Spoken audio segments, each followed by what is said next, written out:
Hi, boys and girls. Today's book is Ada Twist, Scientist.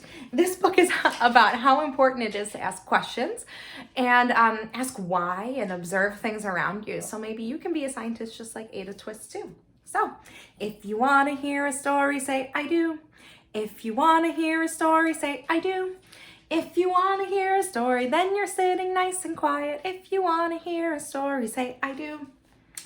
Ada Twist, Scientist. Our author is Andrea Beatty, and our illustrator is David Roberts. So remember, the author writes the words and the illustrator draws the pictures. Ada Twist, Scientist. Here's our title page. Ada Marie said not a word till the day she turned 3. She bounced in her crib and looked all around, observing the world but not making a sound. She learned how to climb and make her big break with a trail of chaos left in her wake. She ran through the day chasing each sound in sight and didn't slow down till she conked out at night. Wonder if any of you acted like Ada when you were a kid too. A baby, you're still kids. Her parents were frazzled, but tried not to freak, as Ada grew bigger and still did not speak. Clearly, young Ada, with lots in her head, would have something to say when it ought to be said. That's just what happened when Ada turned 3. She tore through the house on a fact-finding spree and climbed up the clock just as high as she could. Her parents yelled, "Stop!" as all good parents would. Ada's chin quivered, but she did not cry. She took a deep breath and she simply asked, "Why?" Why does it tick and why does it talk? Why don't we call it a granddaughter clock? Why are there pointy things stuck to a rose? Why are there hairs up inside of your nose? She started with why, and then what, how, and when. By bedtime, she came back to why once again. She drifted to sleep as her dazed parents smiled at the curious thoughts of their curious child who wanted to know what the world was about. They kissed her and whispered, "You'll figure it out." What things do you wonder why about? Her parents kept up with their high-flying kid, whose questions and chaos both grew as she did. And here Ada's asking so many questions. Why? What? How? When? Why? And it says, what is it for? Will it be the same? Will it? What if? Why? Why won't it? Why does it? What does it do? How can I find out?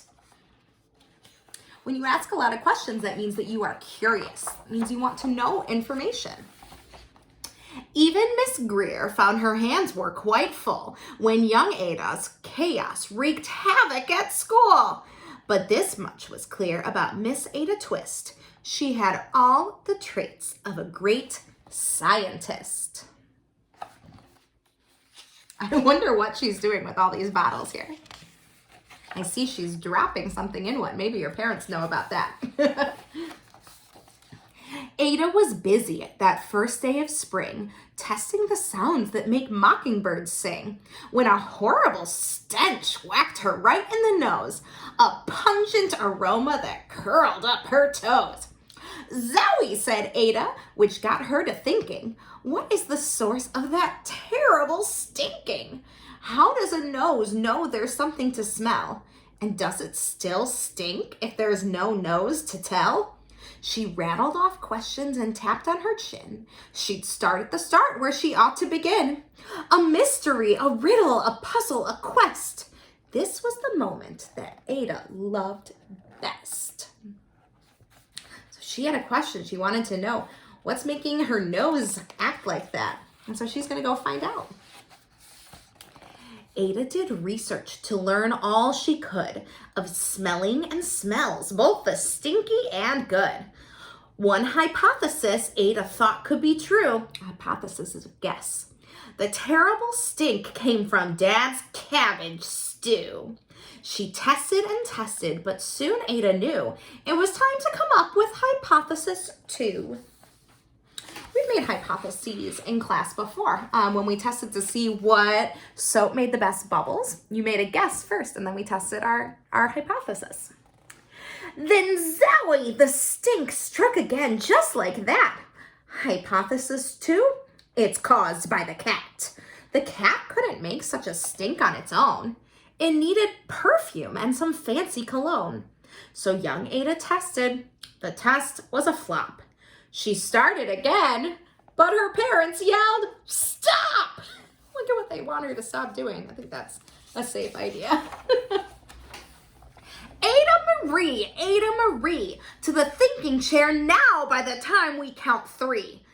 Enough, said her mother. That's it, said her dad. Her parents were frustrated, frazzled, and mad. Why, Ada questioned. Her mother said, no.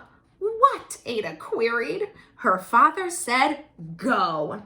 You've ruined our supper. You've made the cat stink. Enough with your questions. Now sit there and think. She looked at her parents. Her heart turned to goo. Poor Ada Twist didn't know what to do. I wonder if you've ever felt that way before too. She sat all alone by herself in the hall, and Ada once more could say nothing at all.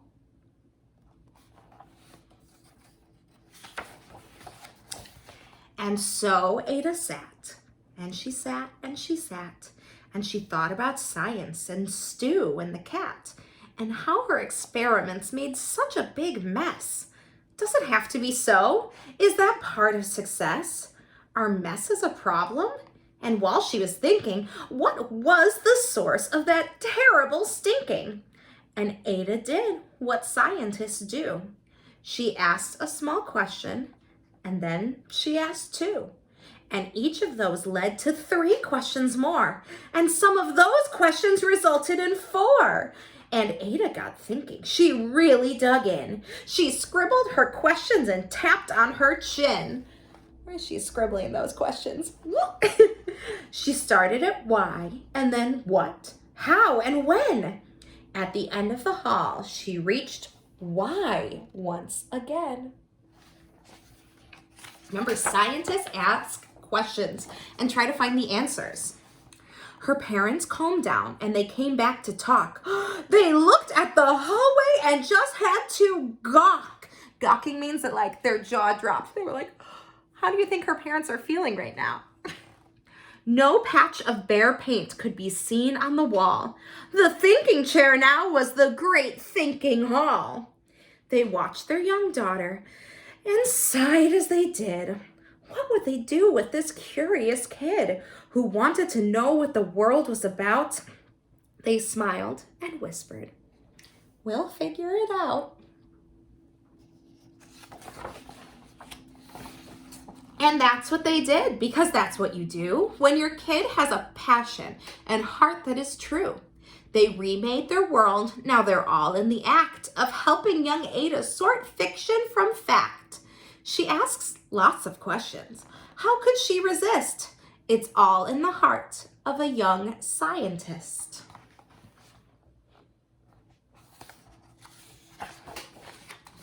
And as for that smell, what can Ada Twist do but learn all she can with her friends in grade 2? Will they discover the stink that curls toes? Well, that is the question. And someday, who knows? I can see it looks like all of the kids in Ada's class brought in something. What do you think Ada's doing here with this contraption? You can look at some of the things her friends brought in too. The end. So boys and girls, I want you to think about what are some things you wonder about? What are some things that you want to know? Remember, questions start with words like why, or what, or where, or how. While you're at home, you can ask a lot of these questions because you have time to explore lots of different things. For today's journal, you'll have a chance to be a bit of a scientist too. All right, thank you everyone. Have a good one, and I hope to see you tomorrow.